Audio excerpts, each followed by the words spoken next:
आप सबको good evening. मैं Ranjan smart finance in dot com से। ये जो ज्ञान के सीरीज ऑफ वीडियोस हम लोगों ने प्रॉमिस किया था, उसका आज फिफ्थ वीडियो मैं रिलीज कर रहा हूँ। तो ये जो फिफ्थ वीडियो रहेगा, ये ज्ञान के नेचुरल कांस्टेंट का मेथड के ऊपर में रहेगा। तो उससे पहले क्या क्या हम सीख चुके हैं, वो थोड़ा मैं आप लोगों को बता देता हूँ।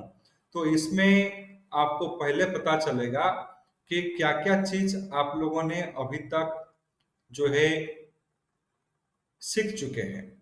तो यहाँ पे आप अगर देखोगे तो यहाँ पे जो भी मेथड्स, ये जो 15 यूनिक टेक्निक दिया गया है, इसमें पहला जो ज्ञान वाइब्रेशन नंबर हुआ, इसको लिया गया। प्राइस स्क्वायर मेथड जो लास्ट सेशन था उसमें लिया गया। ज्ञान मिड पॉइंट मेथड को भी लिया गया। ज्ञान 45 डिग्री मेथड को भी लिया गया। ये चार डिफरेंट मेथड हम लोग ले चुके हैं।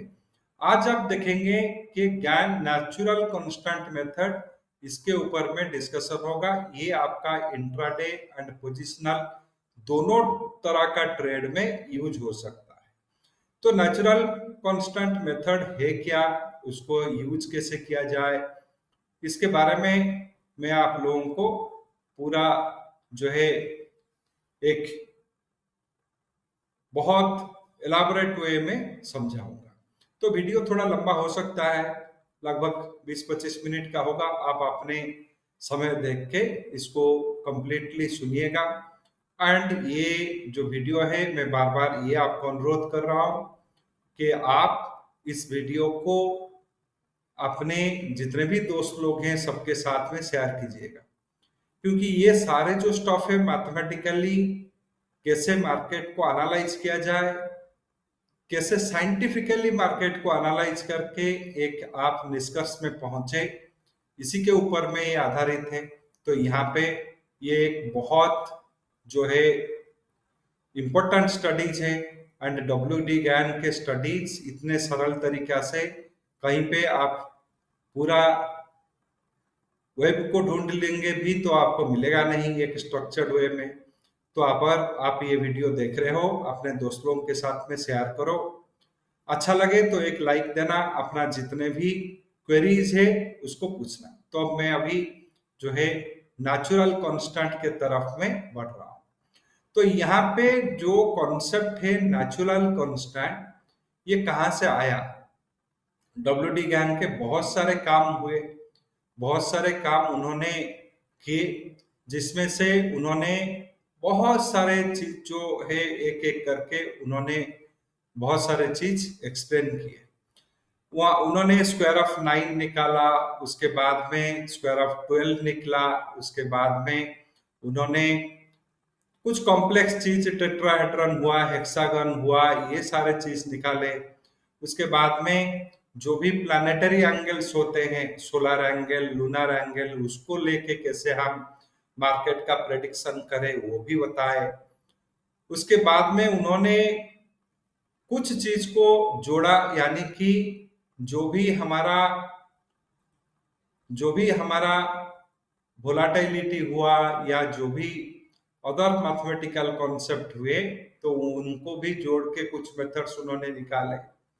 स्क्वायरिंग वाला फिनोमेना जो भी मैंने आप लोगों को पिछले सेशंस में बताया था, स्क्वायरिंग होता क्या है, एक इक्वल एनर्जी डिस्ट्रीब्यूशन कैसे होता है, अलग अलग नंबर का एक एनर्जी लेवल कैसे रहता है।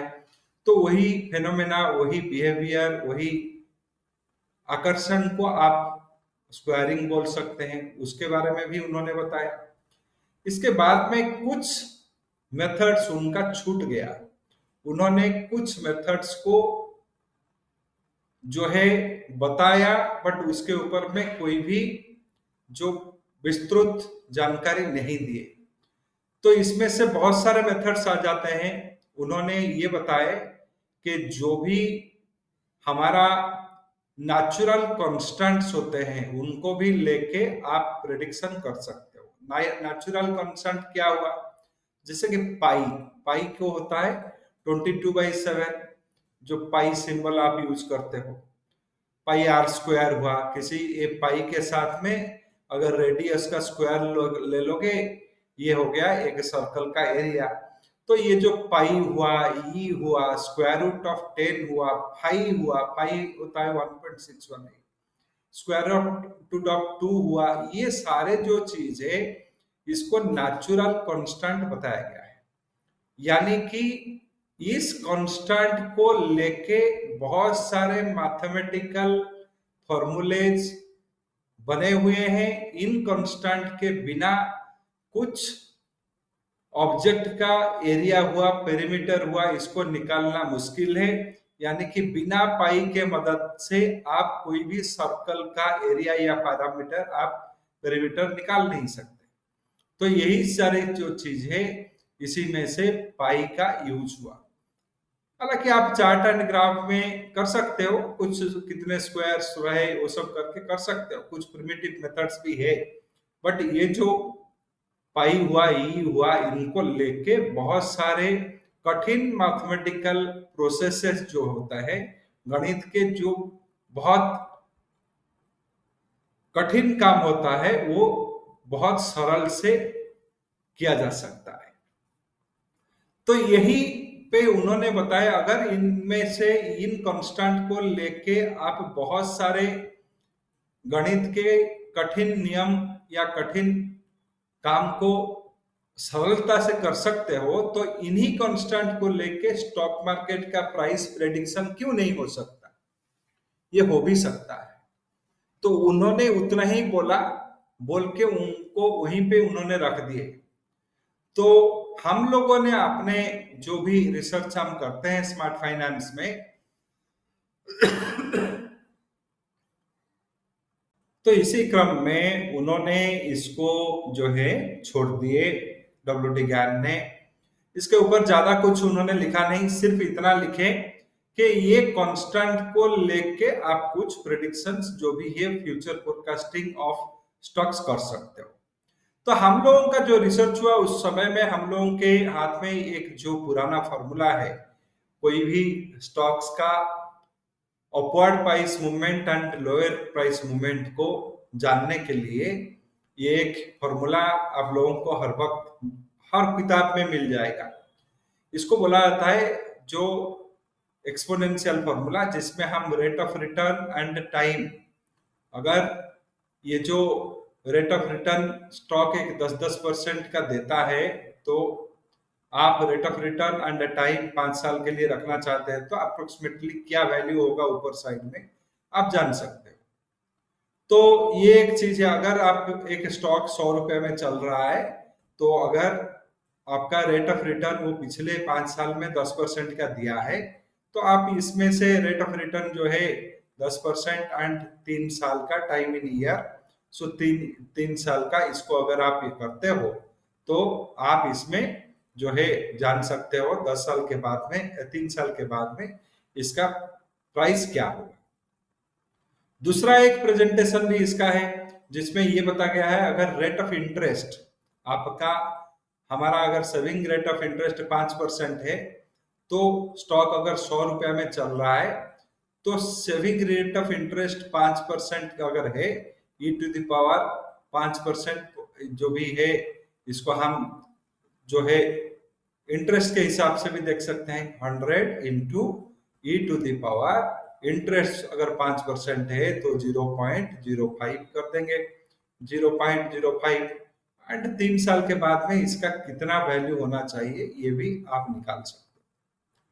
बट ये जो रेट ऑफ इंटरेस्ट हुआ, या जो भी आप रेट ऑफ इंटरेस्ट हुआ, रेट ऑफ रिटर्न हुआ, ये दोनों चीज कोई भी स्टॉक के साथ में इसका मेल नहीं खाता है। इसीलिए ये जो भी ये फॉर्मूला को एक डेड फॉर्मूला माना जाता है, क्योंकि बहुत सारे लोग ये सोचते हैं कि अगर 5% का इंटरेस्ट रेट है तो स्टॉक प्राइस उसको क्यों मानेगा, एंड अगर पिछले 10 साल से भी ये स्टॉक 10% का प्लस और माइनस रिटर्न दिया है, तो उसको भी 11वां साल में उतना मानेगा, उसका कोई गारंटी नहीं है, 5 पे हो सकता है, 7 भी हो सकता है।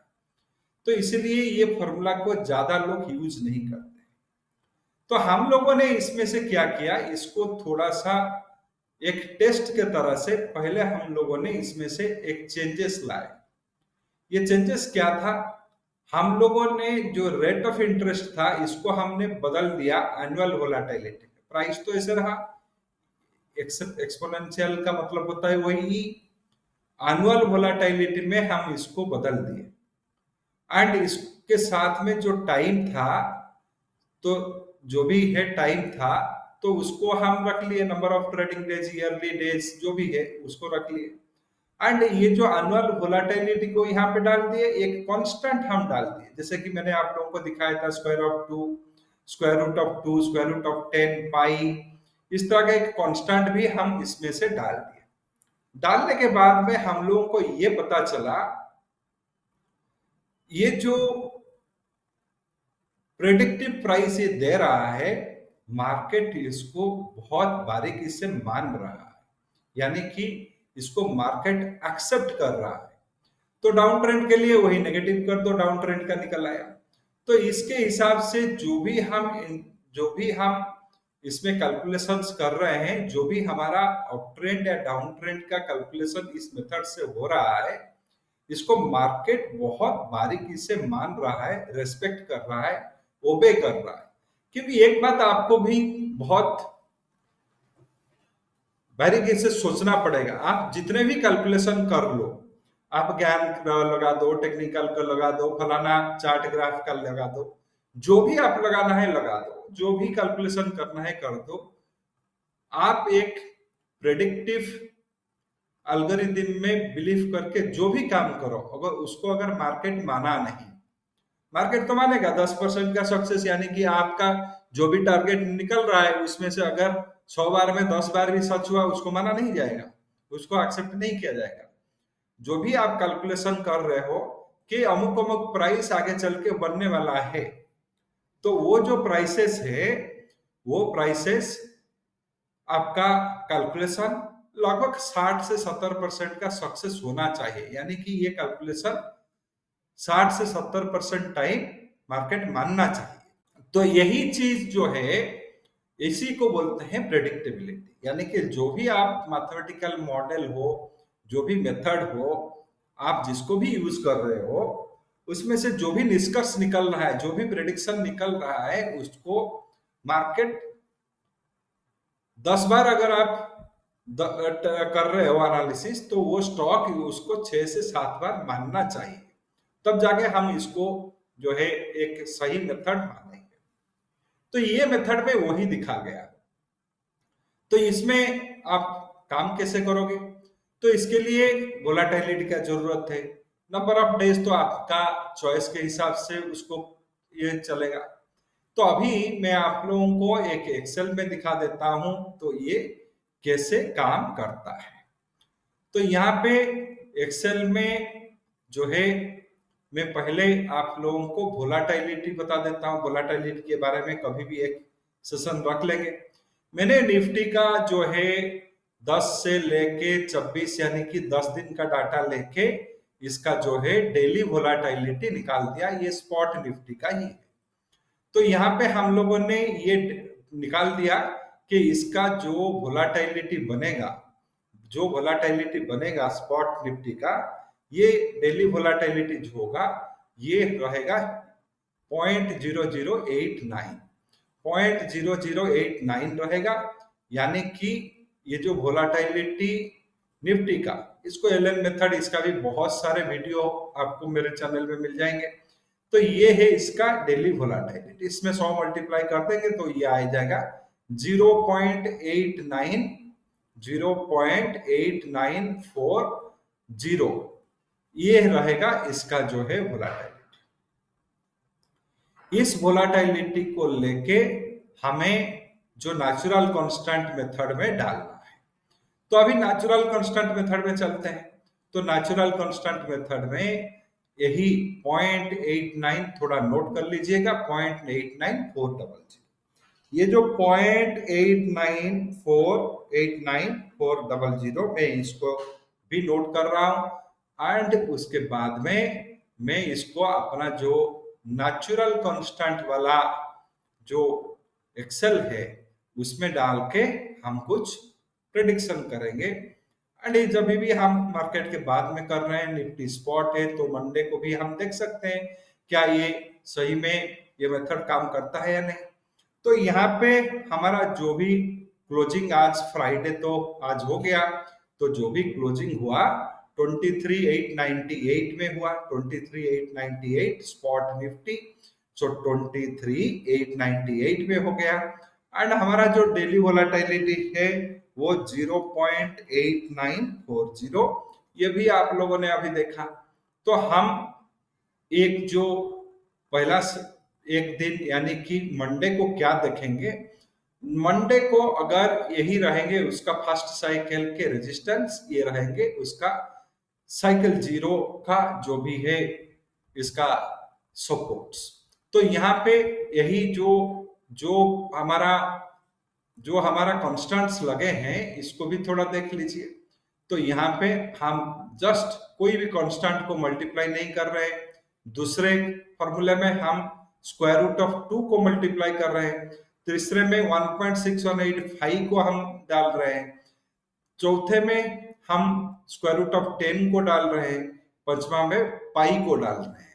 सो ये सारे जो है ये वो फॉर्मूला में मल्टीपल हुआ है। तो यहाँ पे आप देख लीजिए, पहले में कोई भी हम जो भी प्राइस ले रहे हैं इसमें एक्सपोनेंशियल डी एंड टी, तो यानी कि जो वोलाटिलिटी है, जो वोलाटिलिटी बना एंड जो टाइम बना उसी को ही हम डालते हैं। इसमें मैंने डबल क्लिक कर दिया, आपको पता चलेगा। यहाँ पे भी ऐसे ही डबल क्लिक कर दे रहा हूं, आपको नेगेटिव ले लेने से डाउन ट्रेंड आ जाएगा।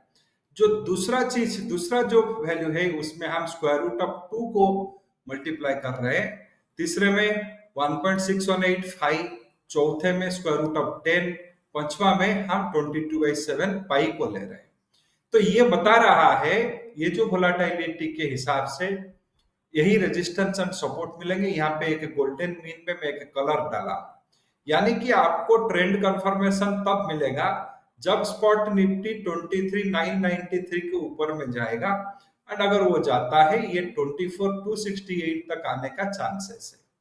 इसी हिसाब से 23,803 के नीचे में अगर खुलता है या जाता है तो 23,533 तक भी आने का चांसेस है। तो ये पहला साइकिल हो गया। पहला साइकिल होने के बाद में दूसरा साइकिल में क्या होगा, जो पहला साइकिल का क्लोजिंग एंड हुआ वहीं से शुरू होगा। तो यहाँ पे वहीं से शुरू होगा, यानी कि दूसरा साइकिल 26,645 तक आता है, अपर साइड में 23,173 तक आता है। इसी तरह से आप डिफरेंट साइकिल को आइडेंटिफाई कर सकते हैं। मान लीजिए आपको अगले 10 दिन का निकालना है, तो आप यहाँ पे नंबर ऑफ डेज को 10 कर लीजिए, तो आपका जो है कैलकुलेशन आ गया। तो इसी हिसाब से अगले 10 दिन के लिए ये लेवल्स रहेंगे, ये आपको पता चल गया। तो ये मेथड से आप बहुत सारे जो है काम कर सकते हो। नेचुरल कांस्टेंट का मेथड्स में यही इसी तरह से इसका जो है कैलकुलेशंस निकलता है। तो हम लोगों का जो सॉफ्टवेयर है उसमें भी हम नेचुरल कांस्टेंट का ये मेथड दे रखे हैं, अलग अलग साइकिल का दे रखे हैं। तो यहाँ पे आप एक बात मुझे पूछोगे कि हाँ ये अगर इतना 3-4 साइकिल, क्या सारे साइकिल एक दिन में आ जाएंगे? नो, बट कैलकुलेशन करके रखने में क्या हर्ज है? अगर ये सारे साइकिल आने वाले नहीं हैं तो कैलकुलेशन करके रखने में क्या हर्ज है? तो यहाँ पे अगर आप जो भी वोलाटिलिटी है इसमें मैंने 0.89 का लिया, आप अगर यहाँ पे एक 10 का वोलाटिलिटी ले लेते हो तो अलग हो जाएगा। यहाँ पे अगर आप 0.0085 लेते हो तो ये भी अलग हो सकते हैं। तो जो भी आपका वोलाटिलिटी है वो वोलाटिलिटी को आपको यहाँ पे लेके तो काम करना पड़ेगा। तो यहाँ पे जो वोलाटिलिटी हम लोगों ने यहाँ पे लिए हैं, तो यहाँ पे कोई 100 का मल्टीप्लिकेशन नहीं हुआ है, डायरेक्ट जो है वोलाटिलिटी लिया गया है। तो इसी तरह से आप यहाँ पे वोलाटिलिटी का एक फ्रैक्शन, वोलाटिलिटी का एक 1/10 हिस्सा, ऐसे लेके भी आप उनका जो कंपैक्ट लेवल्स इनर साइकिल को भी आप आइडेंटिफाई कर सकते हो। यानी कि आपने एक वोलाटिलिटी लिया तो उसका एक तिहाई हिस्सा, हाफ का हिस्सा, ऐसे लेके भी अगर क्या करोगे, मान लीजिए हम लोगों ने 0.85 का वोलाटिलिटी लिया, 0.85 का, तो हमें मिल रहा है 26,400 से लेके 26,765, ये एक बड़ा लेवल्स मिल रहा है। तो ये 0.85 का हम लोगों ने लिया, तो ये बड़ा लेवल हमें मिल रहा है। तो अभी तो हम 23,900 में बैठे हैं, तब 23,900 से 26,400 जाने के लिए बहुत लंबा, अभी 500-600 पॉइंट का डिफरेंस है। तो हम क्या करेंगे, इस वोलाटिलिटी को 3 हिस्से में तोड़ देंगे, क्योंकि ये अभी तो एक साथ में नहीं आएगा, 3 हिस्सा 5 हिस्से में तोड़ देंगे, यानी कि 0.85 को जो है हम 5 हिस्से में तोड़ देंगे। 0.17 आया, तो ये 0.17 हम निकालेंगे, तो ये हमें दे देगा एक साइकिल का, यानी कि जो हमारा पहला ओरिजिनल 0.85 से निकला, ओरिजिनल 0.85 से जो लेवल्स निकला, एंड जहां पे हम अभी हैं, हम अभी बैठे हुए हैं 23,900 में, 26,400 आते आते इसके बीच में लगभग एक 560 पॉइंट का जर्नी है। ये 560 पॉइंट का जर्नी एक जंप में कंप्लीट नहीं होगा, उसको 3 या 5 साइकिल में कंप्लीट करेगा, क्योंकि मार्केट का फितरत ही वही है साहब। इसीलिए इलियट में आपको 3 साइकिल, 3 वेव्स, 5 वेव, 5 स्ट्रक्चर का इम्पल्सिव वेव, 3 स्ट्रक्चर का करेक्टिव वेव देखने के लिए मिलता है। तो यहाँ पे हम इसको अगर माने कि इसको थोड़ा इलियट का भी एक झांसा दे, तो इसको क्या करें, ये वोलाटिलिटी को, और कुछ तो हम चेंज नहीं कर सकते, समय को भी बदल नहीं सकते, प्राइस को भी बदल नहीं सकते, तो हमारे साथ में एक ही चीज है, ये वोलाटिलिटी। वोलाटिलिटी का एक 1/5 हिस्सा ले लेंगे, 0.17, तो ये निकल आया। अभी वहां पे जो 23,900 से 26,400 था, इसके बीच में ये जो इंटरनल साइकिल, ये भी निकल आएगा हमारा, यानी कि 26,000 से 27,000 जो आप देख रहे थे, ये 26,000 से 27,000 के बीच में ये 4 साइकिल भी आपका निकल आएंगे। तो इसी तरह से हम वोलाटिलिटी का एक तिहाई हिस्सा, एक पंचवा हिस्सा लेके भी ये इसका इनर साइकिल को आइडेंटिफाई कर सकते हैं। एंड इनर साइकिल को हम आइडेंटिफाई इसलिए करते हैं क्योंकि हमें एंट्री करने का एक मौका मिल जाएगा। हम 26,400 तक वेट नहीं करेंगे, 26,010 में एंटर कर लेंगे। तो इस तरह से ट्रेड करने के लिए हमें इनर साइकिल का हेल्प लेना पड़ता है। छोटे सॉफ्टवेयर में जब आप काम करते हो, तो वहां पे हम लोगों ने कुछ इनर साइकिल का ऑटोमेटिकली इसको जो है मैंने जो प्रोग्राम करके बना दिए हैं। तो ये हो गया आपका नेचुरल कांस्टेंट का मेथड। ये ज्ञान का हिसाब से नेचुरल कांस्टेंट है क्या, आप लोगों को मैंने ये बताया। जो ज्ञान ने एक आधा अधूरा स्टडी छोड़ दिए थे, उसको स्मार्ट फाइनेंस का रिसर्च ने इसको कंप्लीट किया, जिसमें से आपको नेचुरल कांस्टेंट को लेके कैसे काम करना है वो मैंने आपको बताया। इसमें इंट्राडे पोजिशनल दोनों काम हो सकता है, एंड ये दोनों काम का इसमें भी जो भी काम करोगे, इसका कैलकुलेशंस कैसे बना, इसको कैसे आप कर सकते हो, तो ये सारे चीज भी मैंने आपको जो है इस वीडियो के जरिए में बताया। अभी हमारा जो सॉफ्टवेयर है उसमें भी देख लेते हैं, तो ये कैलकुलेशंस कैसे आता है नेचुरल कांस्टेंट का। तो नेचुरल कांस्टेंट का जो कैलकुलेशन जो मैंने आप लोगों को अभी अभी दिखाया, इसको हमारा सॉफ्टवेयर में वो कैसे दिखता है वो भी थोड़ा मैं आप लोगों को दिखा देता हूँ। ये हमारा सॉफ्टवेयर है स्मार्ट एनालिसिस टूल, जिसमें से सारे जो स्टडीज है ज्ञान के हम लोगों ने इसमें जो है प्रोग्राम करके रखे हैं। तो नेचुरल कांस्टेंट का इंट्राडे एनालिसिस अगर करोगे मई महीने का जो फ्यूचर का, तो ये सारे चीज जो है मिलेंगे, वही 1 2 3 साइकिल्स मिलेंगे। एंड आपको गोल्डन मीन यानी कि इसी के ऊपर में ही खरीदारी करना है, या गोल्डन मीन का बटन जहां पे लिखा गया है वही बटन के जो पास है, उसी बटन के पास में ही आपको जो है बेचना है।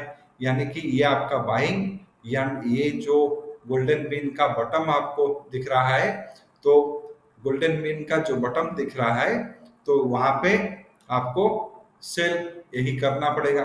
तो आपका बाइंग डिसीजन यहाँ पे रहेगा।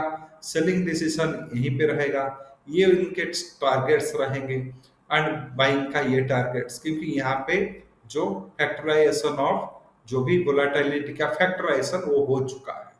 तो ये हो गया डे ट्रेड के लिए। आप अगर पोजिशनल ट्रेड करना चाहते हैं, यहाँ पे आप लोगे 10 डालोगे 10 दिन का, तो यहाँ पे आपका जो है कैलकुलेशन आएंगे। तो कैलकुलेशन कंप्लीट हो गया, तो यहाँ पे वही देखिए 24,400 24,100, इसी तरह से अभी ये आ रहा है पोजिशनल पोजिशनल ट्रेड के लिए। तो यहाँ पे बहुत सारे चीज हम दिए हैं, एलियट का इम्पल्सिव वेव क्या रहेगा, करेक्टिव क्या रहेगा, फिबोनाची के क्या क्या सब रीडिंग्स रहेंगे, वोलाटिलिटी में बहुत सारे मेथड्स। तो ये सारे जो है कुछ भी हम जो भी कमरिला पाइवट इसको भी दिए गए हैं, टेक्निकल एनालिसिस का भी कुछ जो चीज है, simple moving average, exponential, triangular, ये सारे स्टडीज में से ये भी क्या दे रहा है, वो सारे चीज इसमें प्रोग्राम किया है। ये बहुत एफिशिएंट टूल है, इसमें भी यही चीज लगाया गया। तो मेन मकसद ये है कि आप लोगों को जो भी मेथड आप यूज कर रहे हो, उस मेथड के पीछे का कैलकुलेशन क्या है वो आपको पता होना चाहिए। ये जो वैल्यू है 24,413, ये निकला कैसे, ये भी पता होना चाहिए, क्योंकि जब तक ये नहीं जानोगे इस मेथड का ओरिजिन क्या है, नहीं जानोगे, तो ट्रेड में आपको सक्सेस पाना बहुत मुश्किल है। जो भी मेथड हो वो आपके समझ में आए, एंड उसके पीछे का कंप्यूटेशन क्या है, उसके पीछे का आधारशिला क्या है, वो भी आपको पता होना चाहिए। तो ज्ञान का ये पंचवा मेथड जो है नेचुरल कांस्टेंट मेथड, तो ये आपको कैसे लगा, आप अपने कमेंट के जरिए में हमें बताइएगा। तो इसी के साथ में मैं यह इसमें ये जो प्रेजेंटेशन को यहीं पे रखता हूँ, और एक दिन दूसरे एक नया टॉपिक में हम लोग इसको फिर से नया कुछ टॉपिक आपको सिखाऊंगा। तो thank you very much, thank you for your time.